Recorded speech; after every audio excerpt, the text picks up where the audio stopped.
Yamamoto runs up to cut his ass, but he ended up dodging. He cut his cloak instead, but no supposed flames came out, questioning if the Bankai really changed from 1000 years ago. Yamamoto swings again, aiming down, and as soon as the tip of the blade hit the floor, a giant beam shoots out and completely decimates the entire area behind him. That weapon is fucking crazy, bro. So we start this fight off with one of the squad captains getting packed up by one of the Quincy Stern Ritters. His name is Driscoll Berci, and he's the Stern Ritter letter O, the overkill. And he just talking straight shit to the squad captain Shuhei, saying he just weak as hell. He got that letter because of his power. He essentially gets stronger every time he offs someone. Put him right next to Sukuna in terms of kill counts, because he said he killed at least 100 people. So he just goes on saying how many people he's killed, and he also killed a lieutenant in the Soul Society before. We find out that one lieutenant that got pierced to the wall by that arrow was by this dude, and Shuhei just starts heating up after he realized that this guy is the murderer of that popular lieutenant. He realizes it and tells him straight up, yo, you're the murderer. This Quincy don't give a fuck either. He said one of the most disrespectful lines to him, saying, yeah, I murked him and this is how I did it. He created another giant arrow and threw it at him, trying to kill him, but the head captain Yamamoto comes in and slaps the attack out the way. Now that Yamamoto pulled up, you think the Quincy dude would take the head captain a little more serious, right? Yeah, hell no. He continues to talk shit and decides to use the Bankai he stole to attack Yamamoto with. It hits him point blank and that attack did nothing. And Yamamoto starts crashing out, not because he stole the Bankai, but the attack used by the Quincy was not as strong as when the lieutenant used it. Yamamoto then strikes his ass with his Zanpakuto, completely incinerating that Quincy's entire body with flames. Fucked his ass up, bruh. Pause. As a way to say farewell to his dead comrade Chojiro, he decides to burn their enemies to death. He a real dog, bruh. He then tells one of the surviving captains to relax and to not worry because he's going to kill the remaining Quincy's by himself. This man then jumps into the air with giant ass flames behind him, with this crazy ass shot of him flying towards Yhwach to run the ones. So Yamamoto touches down where Yhwach is at. He starts walking this nigga down with fire at the bottom of his feet and see Yhwach holding up a packed up Kenpachi. He got straight bloodlust in his eyes. And in a matter of a second, we see Yamamoto holding Kenpachi in his hands. This old man really speed blitzed past his ass and grabbed Kenpachi in under a second. Yhwach is fucking cooked, literally. Yhwach himself didn't even perceive that shit. Call this arc a 1000-year beef because Yamamoto told him straight up he's going to kill him because he didn't 1000 years ago. 3 fodder Quincy's tries to jump him from behind, but he just burns them niggas to a crisp. And Yhwach himself didn't even give a fuck. He said they deserved it for trying to interfere. Yamamoto dashed forward to attack him and got a good cut on Yhwach's arm. Blood just starts dripping out and we just see that shit just boiling on the ground. You know how hot it's gotta be for blood to be boiling? At that moment, they both just start reflecting on their younger or past selves. Yamamoto says that Yhwach never changes when it comes to selling out his teammates to get an upper hand. And Yhwach says to Yamamoto that his burst of uncontrolled rage that's shown through fire is still with him despite being much older. Yamamoto told bro he tripping as he runs to slice him again. Yhwach weaves that shit and hitting a whole bicycle kick towards Yamamoto, sending him towards the roof of a building. Can we also take in the atmosphere and layout of the battlefield though? Like the entire area is burning down because of the fire and ash in every direction. These niggas really fighting like they got generational beef. They using anything they could find as weapons. Yhwach punched the roof trying to hit Yamamoto, but as he took his hand out, he threw them tiles towards Yamamoto, and Yamamoto redirected it back towards Yhwach, but with fire on it. He then comes in from above to strike his ass, but Yhwach dodges it, sending him back to the ground again. Thinking his ass was still on the roof, he keeps his attention up there, completely not knowing that Yamamoto was already behind him, ready to behead his ass. Right as Yamamoto was about to strike, Yhwach turns around just in time and summons a sword to cut the giant wall of fire Yamamoto had prepared for him. Now this man Yamamoto starts getting happy, saying that it's good that he finally drawed his sword. For him, this meant that he could destroy Yhwach's flesh blood, soul, and sword in one fell swoop. After he said that, all the fire that was around Yamamoto and in the surrounding area all vanishes in an instant. Everybody confused on what the fuck just happened,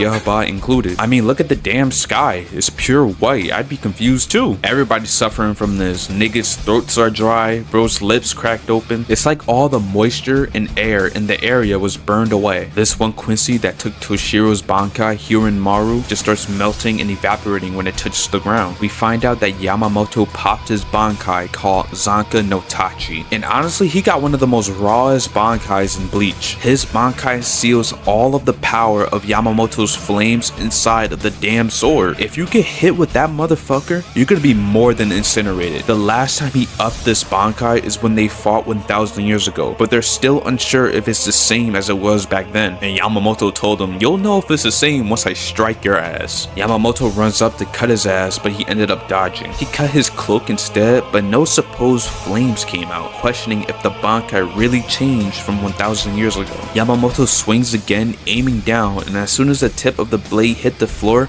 a giant beam shoots out and completely decimates the entire area behind him. That weapon is fucking crazy, bro. Yhwach figured it out, saying that the flames are at the tip of the blade, with Yamamoto confirming it. As Yhwach throws boulders at him, with Yamamoto bursting straight through them, they land and Yamamoto starts explaining the technique. He calls it Zanka no Tachi East Kyoku Jitsujin. He focuses the heat and flames to the tip of his sword. It won't emit heat or flames, but instead anything it touches is swiftly blown away. He swings it at him to demonstrate, and it blows away all the houses and rubble in that direction. He was not playing. Yhwach just thinks all he has to do is dodge it while swinging his sword at him, but the entire sword just fucking disintegrates in a matter of a second. This man Yamamoto got actual beef with this man. Yamamoto then just starts talking shit to Yhwach's dead comrades, saying that they're nothing but corpses waiting to be burnt by his flames. As he says that, flames start surrounding Yamamoto, creating a giant fire explosion engulfing everything in the area in flames. He activated another technique called Zanka no Tachi West Zanjitsu Gokui. It's like a defensive technique that shrouds his entire body in residual spirit energy that burns at a blistering 15 million degrees Celsius. That's a crazy fucking feat. It's stronger than Sukuna's Fuga. It's as hot as the sun. Yhwach can't even touch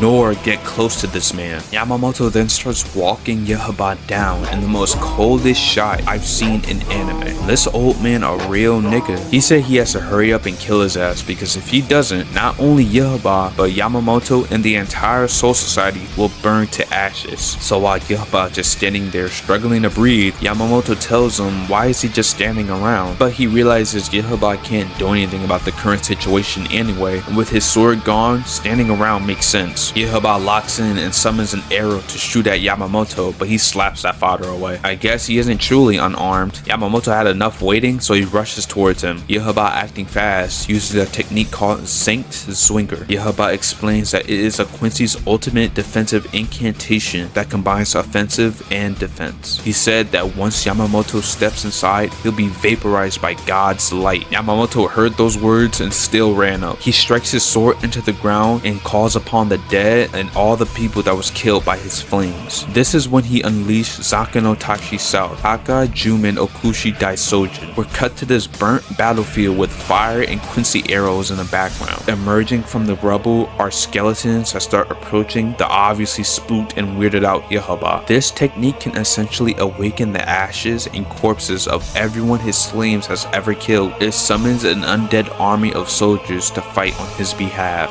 Yhwach then calls Yamamoto a hypocrite, saying that him summoning the dead defeats the purpose of his job of being a soul reaper. Regardless, he still tries to kill Yamamoto, but an entire wall of skeletons block him from trying to attack. As Yamamoto looks closer at those skeletons, they start turning into the dead comrades he had. Yamamoto then starts explaining why Yhwach can never take his Bankai. He realized that in order for a Quincy to steal a Bankai, they would have to understand how it works first. Yhwach never understood it, not now or from 1,000 years ago. Yamamoto then gave Yhwach an ultimatum. He can either stay there surrounded by his dead comrades or break free from them in an attempt to fight him. Yhwach obviously did the latter water, yelling as he fights through the skeletons to get to Yamamoto. As Yamamoto sees the tears of frustration running down bro's face, Yamamoto says that what he's feeling does not even compare to the hatred and suffering of the Soul Reapers Yhwach killed. Yamamoto uses Zanka no Tachi North Tenchi Kaijin.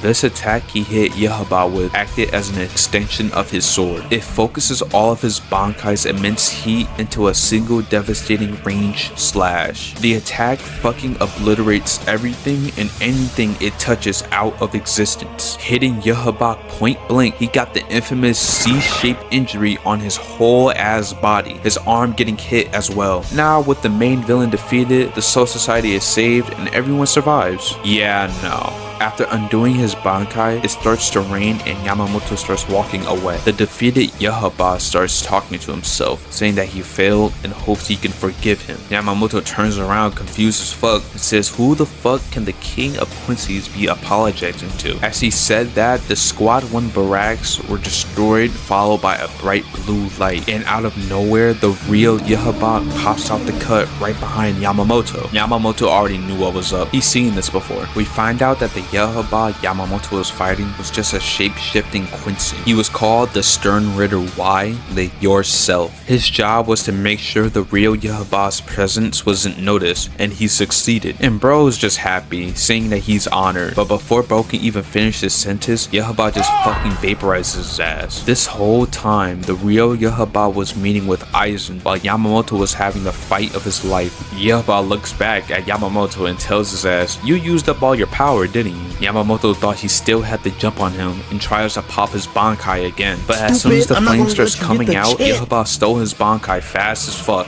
God damn, bro. He should have just ran, in all honesty. He then starts telling him that all that stuff about learning a person's Bankai first before stealing is bullshit. He really just needed someone to exhaust the power Yamamoto had to allow someone of equal strength to take it and handle it. This man completely turned the tables on Yamamoto, saying that now with his Bankai, he can use it to awaken his dead subordinates. This man is spiteful as hell. Yamamoto is pissed as hell and rushes towards Yhwach to attack him, but Yhwach summons a giant bow and arrow and shoots it in between them. Yhwach ended up giving himself the same sword that was incinerated earlier, but in pure Berci form. As Yamamoto sits there completely outmatched, Yhwach tells him farewell. He lifts up his sword and slices bro right in his shit. You know it's bad when the studio gives you a whole pencil sketch. This man ends the 1000-year beef by cutting bro in a smooth diagonal 45-degree slice. Now mind y'all, the fight not over, Yamamoto is still alive. Right as Yhwach was about to leave, Yamamoto grabs Yhwach's foot as a last way to stop the Quincy King from leaving, but he ended that real quick by just cutting bro's hand off. Stomping his foot on his head, he starts criticizing him and explains why he lost. Basically, bro got soft. Back in the day, Yamamoto was a ruthless warrior, but years later, he transformed into a more protective grandfather who treated his subordinates with honor. Yhwach ends it all by absolutely obliterating the rest of Yamamoto's body until there was nothing left.